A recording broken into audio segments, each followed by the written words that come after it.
America ने जब से यमन में 50 से ज्यादा लोगों की लाशें बिछाई हैं, तभी से ही हूतियों ने हर घंटे अमेरिका को दहलाने का ऐलान किया है। पिछले 24 घंटे के अंदर यमन के हूतियों ने अमेरिका के युद्धपोतों पर एक के बाद एक कई हमले किए।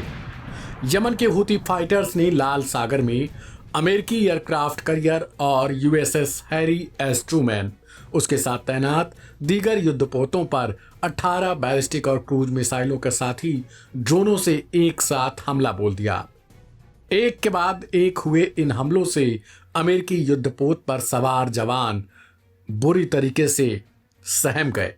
इसके बाद लाचार हुए अमेरिकी पोतों को कई हजार किलोमीटर दूर पीछे भागना पड़ा। आश्चर्य की बात है कि दुनिया का सबसे ताकतवर देश, खुद को मानने वाला यूएस, हूतियों के अटैक के आगे लाचार नजर आने लगा। हालांकि हूतियों के इन दावों की पुष्टि हम नहीं करते, पर दावों पर अमेरिकी चुप्पी सवाल खड़े करती है। राजधानी सना में लाखों मुस्लिमों ने इकट्ठा होकर अमेरिका के एयर स्ट्राइक के खिलाफ हूती ग्रुप का समर्थन किया। सड़कों पर उतरे इन लाखों मुस्लिमों ने साफ तौर पर यह ऐलान कर दिया कि वो यमन के हूती फाइटर्स के साथ हर समय हैं। हूती ग्रुप से मांग भी की कि वो उनके साथ हैं, पर वे अमेरिका को उसके लिए किए की सजा दें। लाखों यमनियों का समर्थन देखकर हूती ग्रुप भी शानदार तरीके से उनका समर्थन करती नजर आया।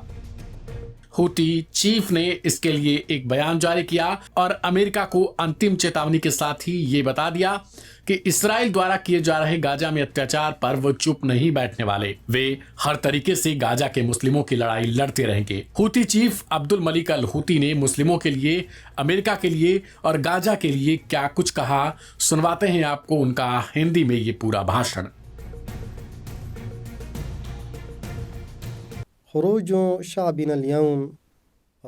राजधानी सना और अन्य प्रांतों में हमारे लोगों की भारी भीड़, यह एक महान आशीर्वाद और दिव्य मार्गदर्शन है कि हमारे लोग बद्र की लड़ाई की सालगिरह पर सड़कों पर उतरकर फिलिस्तीनी लोगों के लिए अपने अटूट समर्थन और अमेरिकी और इस्राएली अत्याचार के विरोध की पुष्टि करते हैं। आज की उपस्थिति हमारे लोगों की अल्लाह के दूत शांति उन पर और उनके परिवार पर हो तथा इस्लाम के महान धर्म के प्रति निष्ठा को दर्शाती है, जो यह साबित करती है कि वे अपने महान इस्लामी सिद्धांतों पर दृढ़ता से कायम हैं। स्मरणोत्सव हमारे लोगों के गौरवशाली अतीत और इस्लाम को कायम रखने में उनके वर्तमान के बीच संबंध को मजबूत करता है।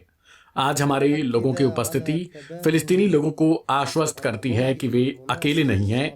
यमनियों के रूप में हम कभी भी यह स्वीकार नहीं करेंगे कि इस्राएली दुश्मन को अमेरिकी भागीदारी और संरक्षण के तहत फिलिस्तीनी लोगों को अलग थलग करने और उन पर अत्याचार करने की अनुमति दी जाए।